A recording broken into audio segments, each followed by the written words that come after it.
Hey everyone, I hope it's been a tremendous afternoon for you, filled with networking opportunities and valuable takeaways from our experts. Now, before we start our final session of the day, I want to remind you that we've got 6 of our speakers back here live tomorrow for open Q&A sessions. I also want to announce that our CEO at Agorapulse, Emmerich Arnault, has launched a brand new podcast today that you're going to want to subscribe to, the Social ROI Hot Seat. Each episode is a compelling interview with a social media marketer about how they're striving to drive actual business results with social media. Now, let me welcome you to our closing keynote on what's next in social with Jack, the man behind Future Social, a weekly newsletter teaching over 42,000 marketers about social media strategy. Please make use of the comments and the questions tab to the right of your screen. And if there's time at the end, you can raise your hand to come on stage and talk to Jack directly. Jack, the stage is yours. Thank you, Mike, and hi, everybody. I know we've had like a long day of a lot of talks and all kinds of amazing information. So thank you for sticking around. I think we have a fun one to end the day. Give me that customary moment to pull up my screen so we can all look at something together. But like Mike said, today we're going to be talking about what's next in social. That's one of those subjects that I think we all get asked all the time. Like, what should we be preparing for? Where should we be putting our budgets? Where should our time, effort, and money go? And before we get into that, a little bit about me. If you don't know me, my name is Jack Appleby. I write a lot about social media. I've worked in social for a decade, and I got a lot of thoughts on social. So I spent most of my career at agencies running social AORs for brands like Verizon, Beats by Dre, Microsoft, a whole slew of video games, the TV show Community, all sorts of fun stuff before I went on and started my own newsletter. So I now write Future Social, where I teach 45,000 marketers about how to do social media strategy. That comes out on Wednesdays. If you Google my name and Future Social, you'll see exactly how you can subscribe to that. But when Mike reached out to me to talk about how we could close the day and what's next in social and what that looks like, I was really excited because I think we've all seen those articles where it's 2023 social media predictions, and they go all over the place. So let's just set the table now. Here are some things we will not be talking about today. ChatGPT, machine learning, AR, VR, AI, NFTs. Like, I know there's a lot of incredible new technology out there right now. And we're probably seeing all these headlines where VCs are investing amazingly in AI content tools. That said, I do honestly think a lot of this stuff is a distraction from what makes for effective social, amazing social. And that's kind of a teaser for what we'll be talking about for most of the day here. Something else I want to say before we get into like the meat of this is like, please feel free to ask questions, like use the chat feature. Like, I love to be interrupted in this stuff. Like, I want to talk about what you want to talk about. What we're going to do is going to run here for about 30 minutes or so. And then we're going to have an open Q&A, AMA, where we can talk about whatever you like.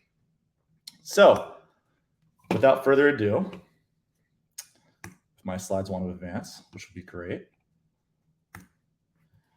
There we go. So like I said, we're not going to hit on those new technologies today, but a question that I get a lot is, which of the new social networks should we be investing in?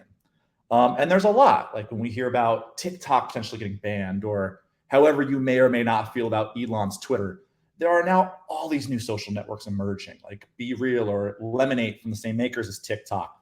If you haven't heard of Blue Sky yet, that's a Jack Dorsey-led one that's now up to about 100,000 users, still closed. And then in the bottom right corner, you got Mastodon's logo. They've been around for a hot second. They're around 1 million users. Lots of new options out there for social networks. I know like every social media manager gets tasked with understanding these, putting together case studies and perspectives on these right from the beginning. I am encouraging you to not invest in any of them from a content perspective, from a budget perspective. I promise your social media managers are already really tired. They have plenty to do right now. Do not push them towards these new networks yet. Even something like Be Real, which is at around 20 million daily active users. The subscriber base to that, or I'm sorry, the downloads have dropped significantly over the last couple of months. They for sure have a really core, strong user base, especially on the younger side. But there's nothing for you to do there as a brand yet. And people all the time ask me, like, how do we get on Be Real? The answer is you don't.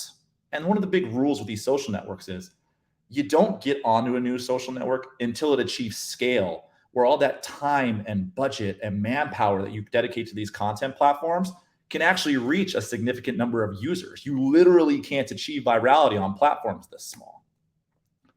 That's why I laugh, like when I get asked about these. Like I just literally Google like how many users are on these larger social networks still. Like Twitter's over 200 million daily active users. Like it's 10xing a B reel. Instagram is now used by 6.4% of the population.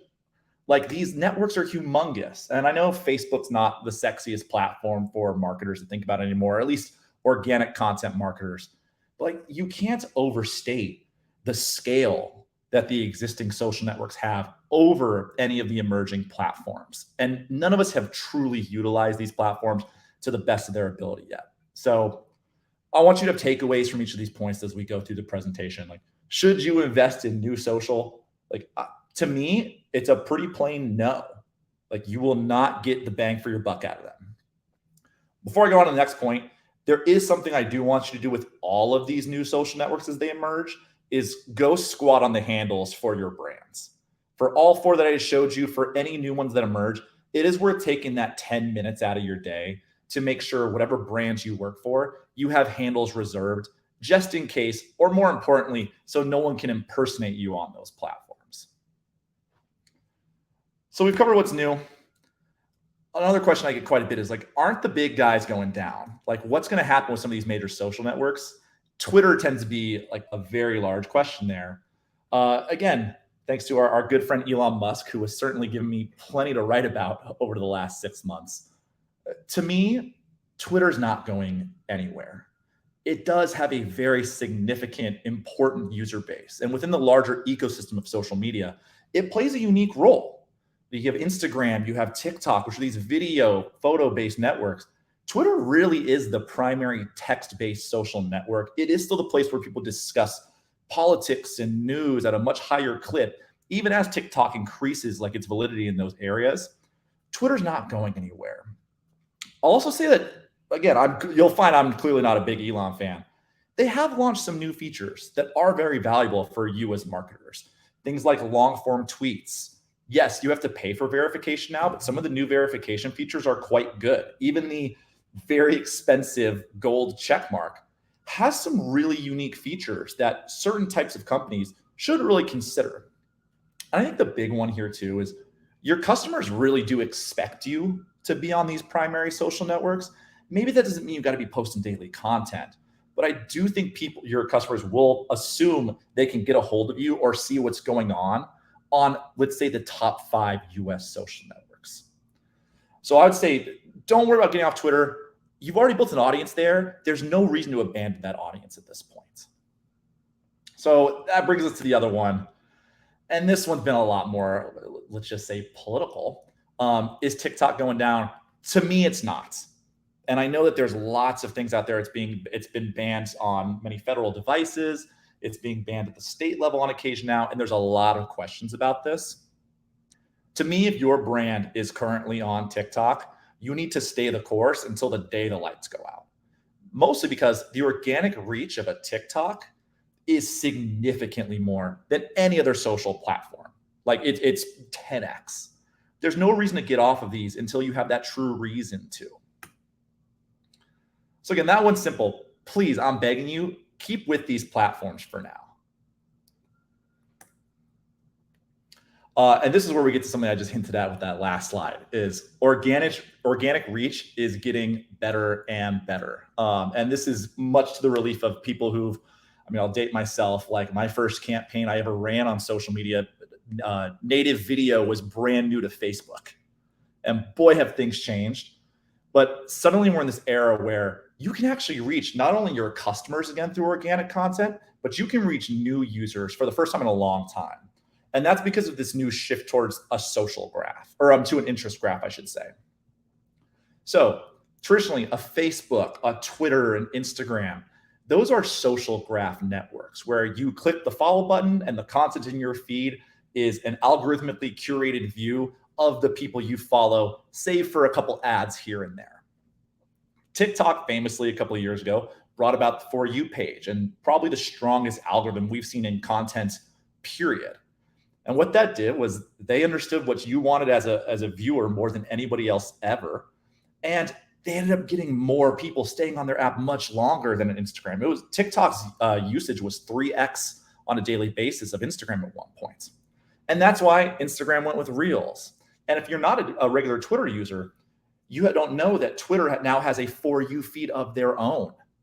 So suddenly, 3 of the major social networks have interest graphs where their algorithms are not only predicting content you want based on who you follow, but content from accounts that it thinks you would like based on what you engage with, hashtags, and many, many deeper triggers than that. And here's the thing, that's really good for you as a marketer. Like, we are all paid to be creative and strategic on these platforms. We need to be the experts at making great content. And if algorithms are built to surface the best content out in the social sphere, we now have an opportunity to reach people we could never reach before. So really what just happened is we got the meritocracy we've been asking for with organic reach. No, it will never be perfect. These platforms got to make money. They're going to do ads. They're going to tweak their algorithms. But because of the interest graph social networks that are now, again, Instagram, Twitter, and TikTok, all interest graphs now, you have the chance to get your organic content in front of people that have not seen it and increase your reach, build new subscribers and followers, and get all of your visuals seen by more people than ever before, which is the number one thing I've had social media managers complain about, is that organic reach is dead. It is no longer dead. And you'll see these 3 logos right here. These are theoretically different social networks.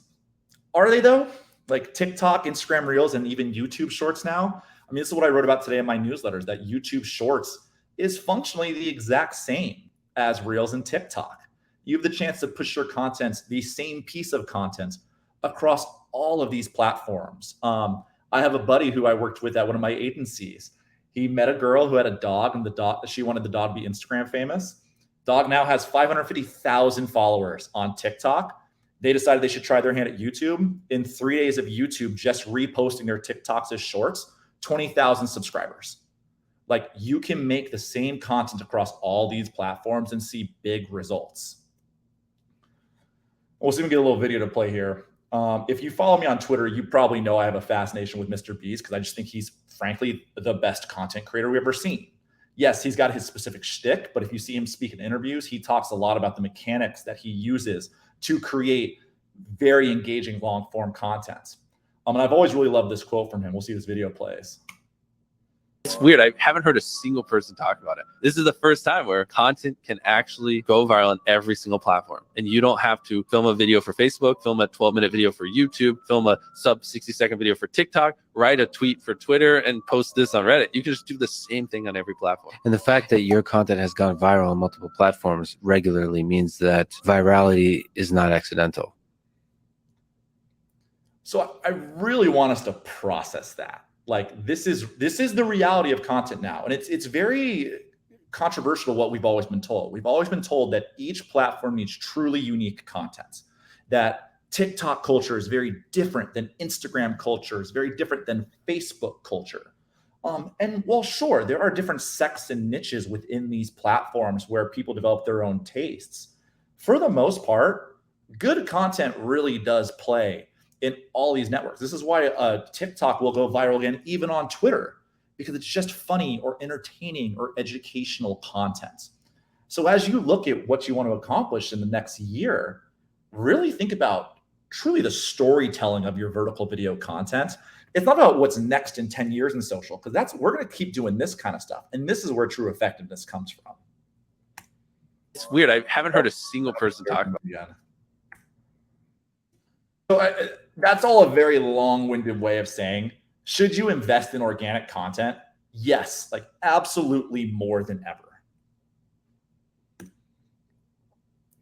So I know that a lot of that was what's current in social. When we talked about like this is going to be a what's next in social talk, the reason that I've hit those platforms and the new platforms and how everything's kind of becoming the samification of social is because what's next in social is a lot more of the same. Like, sure, those tools I mentioned up front, things like AI, they will contribute to your workflow. Things like NFTs, though, and Web3, like we've already seen so many NFT programs crash. We've already seen so many blockchain and crypto programs crash. Getting really, really excited about new technology within marketing can be pretty dangerous for your budgets, for your time, and for your effectiveness. I know I had one job where innovation in social was one of my key tasks, and I was told that we should be the first for every single new feature that drops. And the reason they wanted that was for press coverage. And after working that job for a year, we made some cool things that I'm proud of, but it didn't have half of the reach of the campaigns I worked on that were social video campaigns that really worked on being inside the way people use social every single day.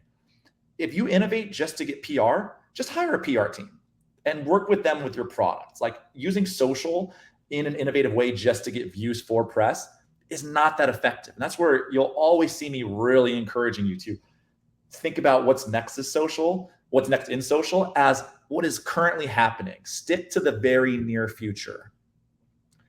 And again, the big reason for that is like there is still so much we can master with short form video. We haven't even gotten to long form video for most brands yet. And you can't perfect a content strategy. Like I want you to double down on what's now and what's the very near future and stop looking very, very far ahead.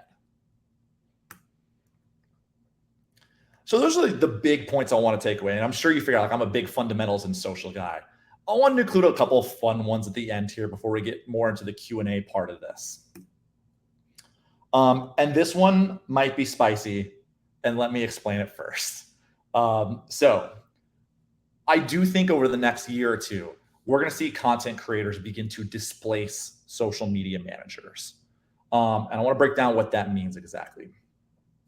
There are a lot of social teams out there that are teams of one, where you're asking someone between the 3 and let's say 8-year experience mark to make the content, to post the content, to conceptualize the content, to strategize, to sell it through internally. The team of one is quite common right now. And a big challenge of those team of ones is you'll see this if you look at like marketing Twitter.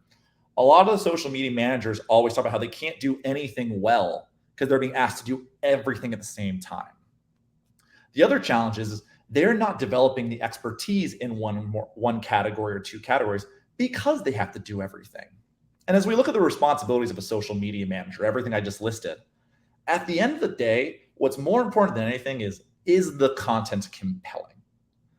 So what I think is going to start happening here, and we're starting to see it happen a little bit as people hire creators to work within their teams, we're going to start seeing the social media manager role finally split into what it should be.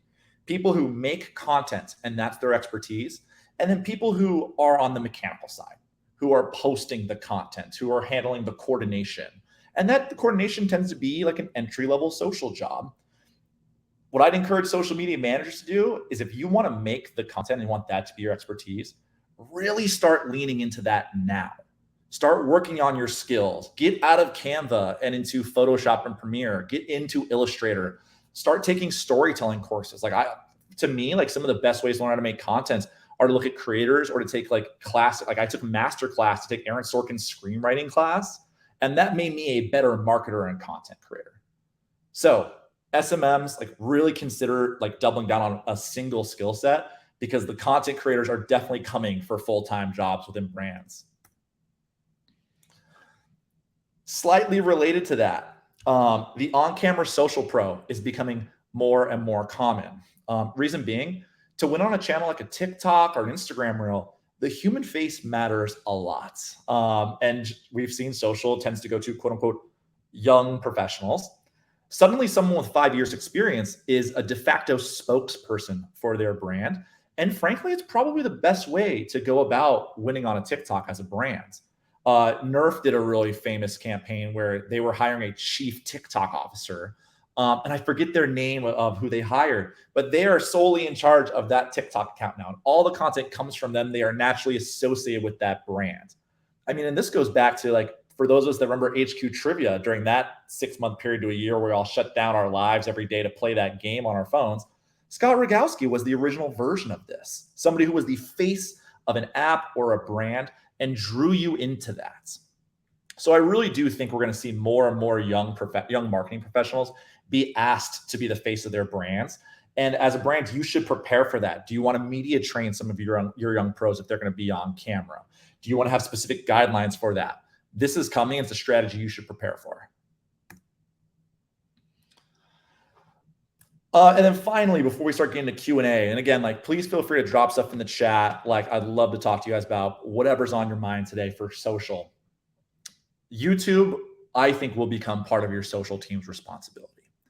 And this is something that me and some of my peers in the creative strategy world talk about quite a bit is, if anything, it's almost kind of a miss that social teams haven't been running YouTube accounts from the beginning, in that it is the most creative platform where you can do the most original pieces, whether they're educational or informational or just completely funny contents. It's actually rather odd that it has existed on Island, and it tends to be the place where you just house your TV spots. That said, now that YouTube Shorts has come, and YouTube Shorts have incredible reach, TikTok level reach, I think we're going to start seeing that creative teams be expected to make regular content on YouTube channels. And that could even evolve into long form content. There's a talk that I watched Mr. Beast Manager give where he was talking about the relationship between short form content and audiences and long form content and audiences, and how when he goes to a VidCon, the TikTokers can't really fill a room of people because they just don't have the same relationship with short form content creators as they do with long form content creators. And to me, that is also true of brands. Like, brands that make incredible long form content can really keep their audiences around. I mean, maybe Air is a movie that happens to be about Nike, but you can bet that had a really significant effect on Nike's bottom line. And that could have been just as easily a piece of YouTube content without those mega stars. The same with The Last Dance when that aired on ESPN a couple of years ago. Those are pieces of content, and they're long form pieces that make people care about those brands. I'm not expecting you guys to go make movies, but I do think there's something towards building more long form content for your audiences that show off your product and show off the people that use those. One last one, the influencer employee is something that I think really more companies should be using a lot of. And I've been lucky to work for some companies that really love this and some that didn't.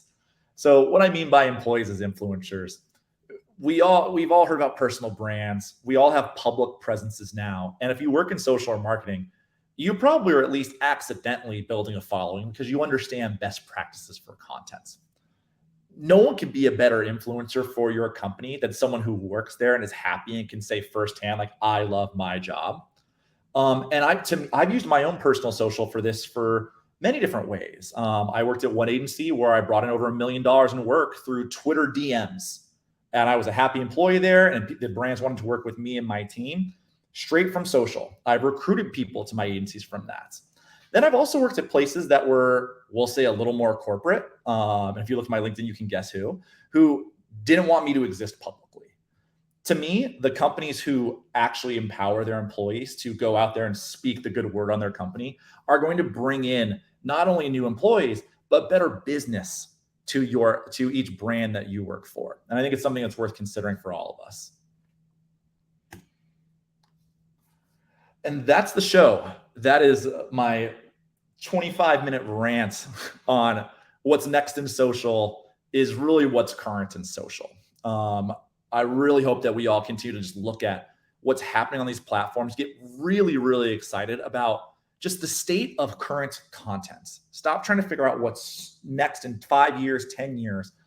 Wait till it's here. You don't get any value out of being an early adopter for any new content formats. What's going to get you the value, get you like the creative things that you want to accomplish too, is by focusing on the storytelling and the platforms as they are right now. So that's the show. I'm going to start scrolling through this chat. I think our good friend Mike will join us back up here in a moment. Yeah, and there's chat, and there are a couple of questions. So I will put the first one on stage for you to check out. This is from Nicholas Springer. What do we think of Twitter for a B2B brand? To me, I love Twitter for B2B brands. Like, I think I know we naturally think LinkedIn a lot of the time when it comes to B2B, and for good reason. I think this is where so much what I talk about today is the idea of content repurposing. If it works on LinkedIn, it will probably work on your Twitter. I actually did the reverse of this. I originally built a Twitter following, and I had a friend who she used to actually run social for Gary Vee at one point, and she told me like, "Hey, like I am begging you, copy paste your tweets on LinkedIn and see what happens." I was like, "Okay, Brittany, I'll try that. Why not?" And I looked up one day after like 6 months, I had 11,000 followers. I didn't even realize it by simply copy and pasting. So, should you look at Twitter for B2B organically? I would say yes. As far as a paid advertising tool, Twitter is not the most popular among a lot of people for a handful of different reasons. The units aren't great. They're not nearly as targeted as they could be. You can't get to the level of specificity as almost any other platform. So I have always struggled to spend paid budget on Twitter for either small or big brands, especially if you're B2B and LinkedIn's right there. Yeah, and that's such a shame. Like this event is a great example. We spent over $15,000 in paid advertising. Most of that went to Facebook, Instagram, and LinkedIn because those are the platforms that allow us to most easily and most efficiently spend that kind of money. I would have loved to spend some money on Twitter. It has nothing to do with Elon or his politics or anything else, but it's a huge platform like we just got done talking about, but it doesn't work very well. It doesn't work very Yeah. well. And even influencer marketing on Twitter is still in a pretty immature state. So like I, as a content creator, I do some sponsorships through Twitter. I did one today where I published a study.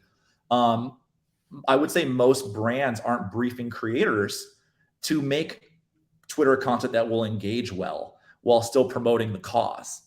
So like it's very tough to spend a dime of paid on Twitter. Yeah. I like you shared a tip today on Twitter, I think, about instead of including a hashtag ad or hashtag sponsored, right? Just say rather organically, this tweet's in partnership with Coca-Cola or whoever it is that you're working with. Totally. I mean, this is where like the FTC rules, they don't state you have to have hashtag ad. They state that you have to plainly disclose. Like I did a LinkedIn partnership with a company that I actually interviewed at many years ago. And my disclosure at the end of the ad was, hey, this is a company I really like. I actually interviewed to be CMO here many years ago. And we made that part of the disclosure. And it felt very like native and like real and vulnerable to like my followers. And it converted very well.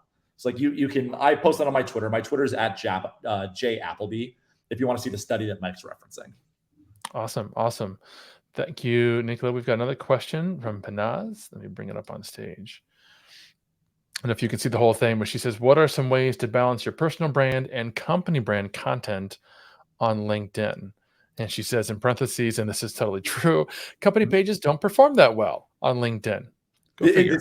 It's such an interesting question. Like I'll tell you for myself, is there a future social LinkedIn page? Yes. Do I use it? Literally never. To me, I am the company page. And that's just how people consume this content now. Now I'm a unique case. I'm a business of one. I can afford to do that. But that's where for some of these companies, like if like, let's say an ad agency is going to dedicate time, money, budget, manpower towards organic content marketing for the agency. I think a very valid question is, should you put that towards the brand LinkedIn page, or should that go towards a personal branding budget for your CEO or for some star employees that you have there? And there are some companies that do that. I know Activision Blizzard has a program where they empower their employees and give them guidelines and content to post in an effort to show what it's like to work at those companies. That kind of stuff is maybe not the way we traditionally think about social media strategy, but it can be quite effective. And that's where it's worth challenging who you decide to put money behind, whether it's a person or an actual brand account. That said, before, I don't want you to say, we're killing our brand pages. Put them there. They have good reason to be there as far as search and being attached to your jobs. And it's always worth reposting the content. But if you've decided that posting organic content on LinkedIn is valuable for your business, it's worth wondering if that should come from a person's account. And since the format here is the future of social, what's trending, and that sort of thing, y'all will be really interested to know that LinkedIn's actually testing a brand new ad format called thought leadership ads, where the brand is able to sponsor the employees' content. think Facebook, where you could go to a Facebook page and boost a post, only now you'd get a roster of all your employees and what they've posted, right? So if you've got a prominent CEO or a CMO who's got a LinkedIn profile that's happening, or maybe you want it to happen, right? They can post to there and you can put some ad dollars into, getting some more reach. That's a good unit. And I would say that's the kind of innovation that we're not seeing from like a Twitter for now. Yeah. Yeah. Cool. We've got another question from Lauren. She says, at what point in your career do you believe you started the transition from social media manager to content creator where you are now, she says? And is that different from when you realized you were a content creator? So I'll tell you how I did it anecdotally, and then I'll give you all the caveats of why not do it the way I did it, because social is very different now than what it was when I started 12, however many years ago now. For me, I was a social media strategist at ad agencies. I've always been agency side. And my titles went from social strategy to senior strategist to director of creative strategy, and then variations of strategy director and creative strategy director. And what that means, if you're unfamiliar with those terms, strategy director is the very traditional advertising, like you're in research platforms, you're building the upfront strategy that you then hand off as like to a creative and say like, here are the insights, here's how we want to accomplish things, what are your ideas? Whereas creative strategy, which is my more true skill set, is you're kind of a jack of all trades within that, where you are building the upfront strategy and the creative portion of that. And for me, like the way I ended up transitioning towards becoming a full-time content creator, it was an accident. Like the 5 years into my career, I realized I was at the same agency and I only knew the people who worked at my 150 person agency. So I just started tweeting just to try to meet other people in the industry. I wasn't trying to build a following. I surely wasn't trying to monetize. I hadn't even thought of something like that. And I started tweeting my thoughts to try to hopefully like find my next boss, maybe a couple clients. Over the next 5 years, like I mentioned earlier, I started to bring in business to my agency. So I worked at an agency called Midnight Oil, where I was brought in as a strategy director. But through my Twitter account, every account that I worked on for that year and a half, I brought in. I got Spotify reached out to me through cold Twitter DMs, Riot through cold Twitter DMs, and then a video game called Warframe.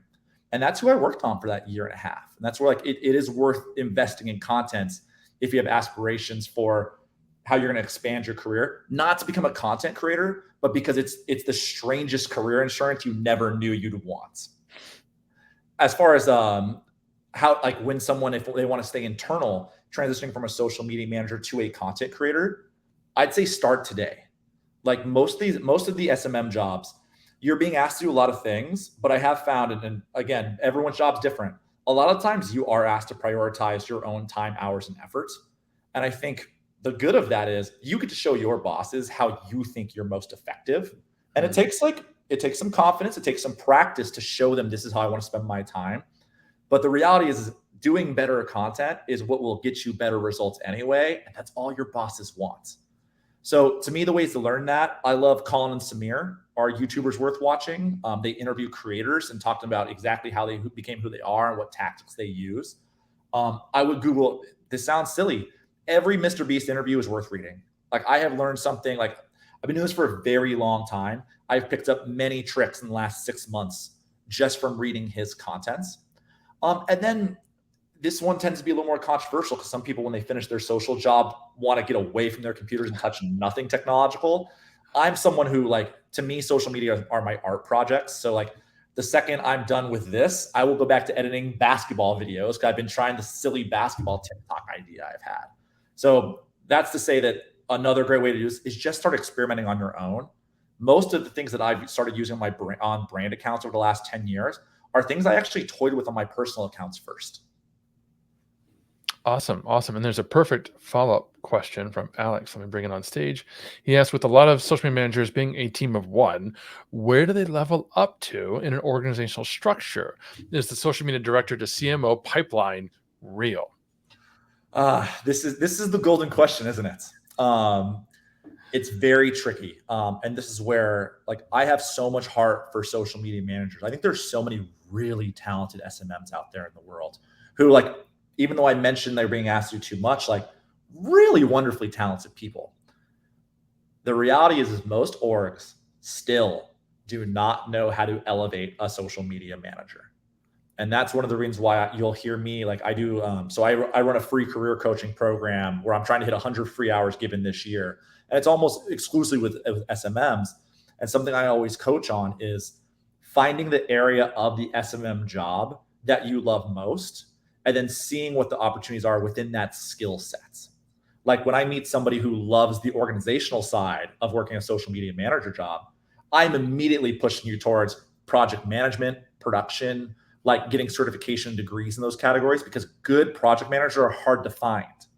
If you love creative, which is the hardest way to do it, like to me, like a creative strategy career can be incredibly difficult. I feel very lucky that I pulled this off. If you want to do that though, go consume as much content as possible. Go start learning how other creative strategists work on things, because that's a new field. And if you love analytics within social, please invest in that right now, because people are always looking for new analysts. So to me, the most foolproof way for your SMM to start getting more money and more elevation is to double down on one of your like singular skill sets, because there just tend to be more jobs available for that, because the SMM to director of social jump is not terribly common. Now, to your question on CMOs, yes, like we are going to start seeing CMOs who came up as social media managers. Like one of my friends, Matt Kobach, became a CMO, and he started like very famously as like the stock exchange social media manager. That's going to become more common. What I think something that's not said when we have these discussions is they're not going from director of social to CMO. They're making more and more stops within the marketing chain, and then they're eventually getting the CMO. So if you do have CMO aspirations, I encourage you to start looking into brand jobs, brand management jobs, and traditional marketing jobs, because there are skill sets there that I think a lot of social folks don't realize they don't know. And then you can elevate there eventually. But it'll happen, and a lot of people are going to enter marketing now because of social. Yeah, and to your point, if CMO is your end goal, you should be thinking today and studying today, what should the focus of a CMO be? What is a traditional CMO looking at today? They're looking at revenue. They're looking at overall streams. They're looking at ROI, which is something we talk about a lot at Agorapulse. So if you're not talking about ROI and how your social media is impacting the business bottom line, well, then you're definitely not going to be on track. And I'll say that's the most common piece of negative feedback I get on socials. I constantly push people to look at how they're affecting the business. Yeah. And like engagement only gets you so far. Like engagement's great, and it's definitely a driver of business, but how are you actually proving that you're affecting that business is very, very important. And then like the last thing I'll say before we go to the next question is I encourage everyone, especially early in their careers, go talk to CMOs to see if you understand what their roles are. Because I'll tell you, like, I thought that I wanted to be a CMO. Like, it's what I spat out early in my career. Like, yeah, I want to be a CMO someday. And I think it was during pandemic, actually, where I realized, like, I don't want that job. That job sounds hard. That job is much more mechanical than I realized it was. Like, and I realized that's where like, I did a whole career pivot where I realized I didn't even love managing people. I love doing the work. I love being involved in like the strategy and the creative process for it. And I want to be in the weeds. So after 5 years as a strategy director and having direct reports that whole time, when I was looking for my next job, the reason I went to Twitch was because I was a senior creative strategist team of one. And that whole team was built of team of ones. And I loved that job. So we should all have goals. That said, like think about the next job and then go talk to the person that has that job you think you want in 10 years and see what that job is actually like. That's great advice. I've been a CMO. I know what my current boss, our CMO, does. I don't want his job. Yeah. That's my job. I'm fine Fair. with this. And there's a great follow-up question from Sadie that's still kind of related to this theme. She asks, what are the benefits of working at social media agencies versus serving as the sole SMM and content creator for one brand? Yeah, so there are very different pros and cons in both categories. And so like I mentioned, my whole history was agency. So I honestly mostly learned about what the brand SMM role was either through my clients or people I've interviewed over the years since then. I think the big win of working at an agency is the amount of reps you get. Because the agencies are hiring very specialized people who are all very, very good. Like I've worked with a lot of very smart people at ad agencies. Within the first 5 years of my career, I probably touched 15, 20 brands. If you work at one brand for the first, let's say 3 years of your career, you worked on a fraction of the different tones and marketing messages and setups that I got to work on. So like I mostly worked on game marketing campaigns to start, and every 6 months, the campaign I was working on would be done. Because in video games, they don't invest in the aftermath. Once the game's launched, like, see you later, agency. So you get the repetitions there, and there are a lot of people to like learn from laterally when you're at an agency, which becomes a challenge to the brand side, where a lot of times it's small teams of social. A lot of times the social team reports to somebody who doesn't even do social.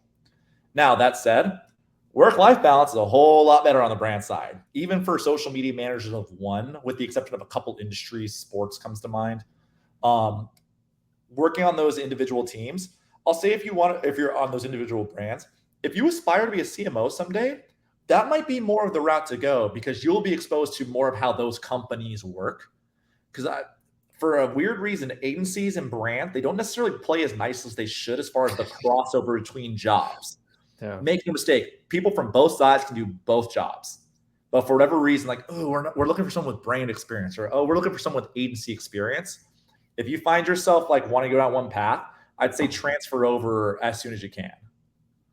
Love it. Love it. Let's shift gears, because we've got a question from Eric that says, without a face, would it be worth it for a company to create a TikTok? So, great question. The answer is yes. So, well, it's funny. I was speaking out of both sides of my mouth a little bit during the presentation. Do I think a face is the easiest way to win TikTok? Probably. That said, you saw that I mentioned like content efficiency a lot of the time. What I'd assume is every brand is on Instagram in some capacity. It's pretty rare to find someone who's not on Instagram. If you want to win IG, you have to make reels. You just have to. It's what gets organic reach. Besides carousels, it's the highest performers. You absolutely must do that. So just take whatever your reels are and start posting them on TikTok. Literally just take the time to do that and see what happens. And if you see growth there, then start dedicating more time, more budget towards optimizing for TikTok. But yes, anyone who's making vertical short form content should be posting the same stuff at the minimum on Reels, TikTok, and now YouTube Shorts, I would say. Awesome. Great advice. And this one might play into exactly what you were just saying, but maybe you want to add to it. Please. Beatrice asks, what is the fastest way to grow an Instagram account organically? I'm going to guess today it's Reels. It is. I would say it's Reels. I mean, Instagram growth is probably the hardest growth of any social network. The carousels get a ton of engagement. I think we've seen that for the last like year or two, let's say. But Reels is the piece that gets outside of your current audience. I mean, anecdotally, it's like, I'm 34. I played college basketball and I'm constantly hurt, and I'm making this run at trying to become a basketball player again, mostly for fun. And I started posting content about it on Reels just for laughs. I added 4,000 Instagram followers in the last 30 days just by doing Reels. I have no intention of growth. Like, that is the place where you reach new audiences. And if you're only going to I would phrase it this way. If you're only going to make one type of Instagram content, make it Reels. Right. Which, to your earlier point, can be repurposed to TikTok and YouTube Shorts and Facebook Reels, which I've heard from folks like Austin Armstrong that they're just killing it with Facebook Reels. Super interesting to me. It's all, if you can get the vertical content somewhere, just put it there. And like, frankly, if you know how to make vertical video, I assume you also know how to make some photo content to fill out a content calendar's worth of other Instagram content. Perfect. Yeah. So we've got a question from Jordan, who asks, how do you think about the differences or similarities between consumer insights and social insights that have helped power the foundational parts of your work? Interesting. Consumer insights and social. Let's leave that question up on the screen, because I think there's going to be a lot of questions as far as what type of insights those are. I mean, for anybody that hasn't worked with insights, which can be a very loaded question depending on like where you come from in like either the ad agency industry or social, like they are what they sound like. Like a consumer insight tends to be like what a consumer or someone that uses your product, how they use your product, what they think about it, what's going to drive them to purchase or continue use. And then social insights tend to be more on either their platform specific insights. Like when I worked for Twitch, every deck that I made was built around Twitch based insights that could either be how the platform's used or how creators or users of the platform are activating themselves there. So I think it's very important to have both. And a lot of agency strategists tend to do like a very formalized brief process where like you'll see a column with like a consumer insight and a column with a social insight.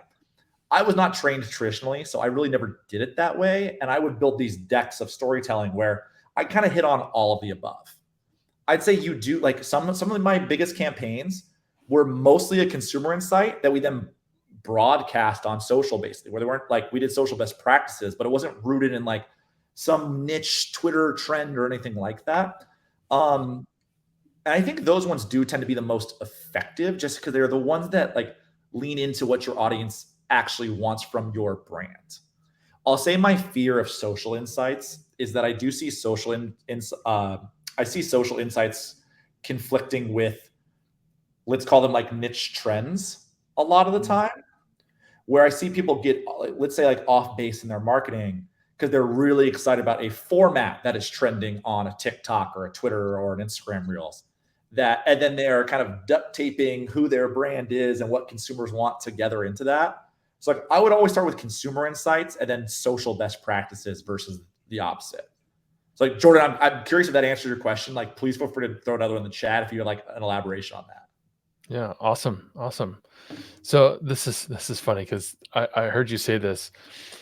Lisa says, "Can you expand on the get off Canva and on Photoshop comment?" And I was literally using Canva at that moment in another screen. And I was like, "Wait, is he talking to me?" Oh, it's funny. I mean, listen, Canva becomes a bit of a punching bag sometimes, and to be clear, I don't think that's fair. What I mean by that is, if you want you to focus your career on creative content, you're not going to maximize that by tools that are built to make it the easiest version of content possible. Now, like Mike, you have you and I have talked several times the last couple of days. You have some things going on. You're a busy guy and you're making content to supplement everything that you're doing. That's where a tool like Canva or any of these like find, replace creative tools are wonderful. But if your main job priority is the creative itself, you need to be learning the expert level tools. And that doesn't have to be Adobe tools. They do tend to be the standard. But like with the content I'm making for like my like personal creator stuff right now, I'm using an iPhone and CapCut. Like that's the only programs I really use for that. And I can get pretty far with that. So that's where really what I'm saying is invest in learning new creative tools. And if we're being really honest, invest in learning video. Yeah, great advice. We've got another question from Becky who asks, "I'm a very new SMM. I've been working in my current role for 3 months. What advice do you have for those of us who are just starting out?" Wow. Okay. First of all, welcome. Big question. Welcome to this industry. You're coming in at a fun time where there's like so much going on. I think for early marketers, one of the most important things you can do, and like this is a soft skill thing, go make friends everywhere within your company. Like run around your company and meet everybody. One of my biggest fears, and I'm not sure whether you work from home or if you're in an office, one of my great fears is that like 5-10 years from now, as everyone who came into the corporate world in the work from home environment are going to look for those like director level promotions, and the people above them who are now at a VP or like a C-suite level won't actually know anything about you as a manager or your director skills because their interaction with you are mostly on Slack or Zoom meetings about whatever deliverable you're working on, which has made it like, I'll say for me, like I have struggled. Like I think when we went work from home, like it was not my best ability to like go network with people around my company. Whereas when I was in an agency, like I was the guy who was at everybody's desk hanging out with every department. So I'd say like go meet as many people in your company as possible.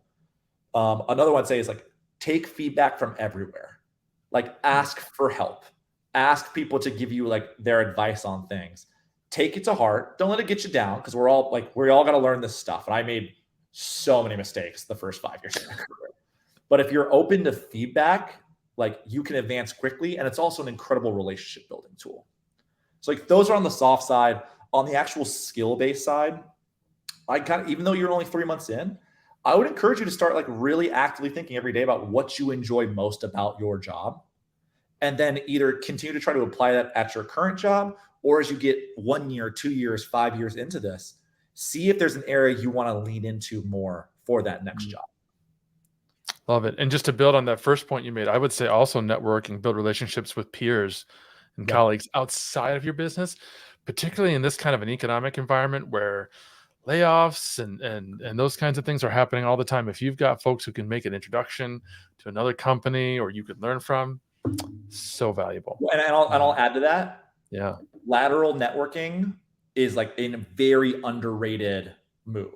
Like no, you probably can't go to Nike CMO and get their time, but that social strategist at Nike who's your same age, they're not getting press opportunities. They're not being asked for their expertise. And the informational interview with someone who's of your similar age can be really powerful. And you'll be shocked. Like if you go meet a bunch of people that way, you'd be surprised when there's a job opening and they remember you. Absolutely. I mean, those are opportunities for peer mastermind groups Mhm. where you can connect with there's 3 or 4 people who you've already started to build a really strong connection with, and you guys can start meeting monthly and talking amongst themselves. You know, what are we struggling with today? What are you struggling with? Reminiscing, that sort of thing. And kind of a correlation to that, Panaz asked again, who are the best people to follow to stay on top of B2B marketing or resources? So these would be people to learn from, or like we were just talking about, maybe network with. Interesting. I have a friend. I want to make sure I get his name right. Let me check before I say it. I believe it's Darian Payton. Let me see if that's his Twitter account. Yes, it is. It's Darian Payton. It's I just put it in the chat. And he's on the early side of his career still. I think he's in the first 5 years, but he started in B2B social and realized not a lot of people were passionate about that. And it's kind of made it his expertise. I think he may even have his own agency at this point. So he's become a Twitter friend. I write about it quite a bit. If you haven't followed me, I'm Jack Appleby on Twitter. And then Future Social is my newsletter. I write about it from time to time. I don't know who else I'd recommend. A lot of the people I know who make content about B2B tend to be on the paid media side. That's where there's someone named Dara Denny, who I really, really enjoy. She's another friend. She has a YouTube channel. It's about Facebook ads. It's quite good. And then Cody Jones is another one who he's again on the paid media side, as well as David Herman. Those are people to look up. Again, more paid. If anybody here finds people who they would recommend that are on B2B organic or creative side, please feel free to shoot me a tweet. I'm always looking for people that make great content. Yeah, guys, definitely follow Lee Odin and Top Rank Blog. He's exclusively B2B. He's talking about organic. He's talking about influencer marketing. He's an Adobe insider. Fantastic guy to follow. Let's go on to Melissa's question. How do you convince a boomer style operation of word of mouth marketing to put more creative effort into social media marketing? Talking no IG, no LinkedIn, no TikTok. Presumably that's what they have now. They don't have IG. They don't have LinkedIn. They don't have TikTok. This is one of the toughest challenges, is when you are being charged with bringing somebody to social for the first time. I've had to do it before. I've done it with personal brands and with like companies I've worked with where we launched their social for the first time. I think the thing to look for, and this is not a strategic play, again, it's almost like a soft skill salesmanship tactic. What you're looking for is your earliest win possible to get them excited about the potential of that. And this is where like the language I've used in a lot of these is like, let's try an experiment. I love to use experiments within my language when I'm trying to sell somebody on doing something. Like, yeah, let's see how it works. It's a test and learn. Like we can always try something else if that doesn't work. I'd say if you're currently have no social or very limited social, start with one. I know I just gave you a whole spiel on how to put your content everywhere. If you're just dipping your toe in the water, start with one. Start with one that makes sense for you. Like if you're a B2B SaaS brand, do not start your TikTok account first. Like, is it Twitter so you can do like written content? Is it LinkedIn so you can do long form written content? Find one platform, put enough effort into like, let's say the first 10 pieces of content, have them done long before you launch, and then get them that early success where it doesn't take a lot of likes to convince someone who's never done social before that it's pretty cool that people are seeing their content. That's a really good perspective. You're right. They're not going to come into it expecting Joe Rogan level engagement. Yeah. And if they are, they're probably excited to do social. Yeah. And like it actually solves that problem. So if they're hesitant, just get them a couple of wins. Like, you'd be amazed for someone who doesn't like social. If they got 10 likes on a post, like, wow, that's cool. Awesome. Awesome. We've got time for one more question. And this one I love. It kind of plays off what we were already talking about earlier.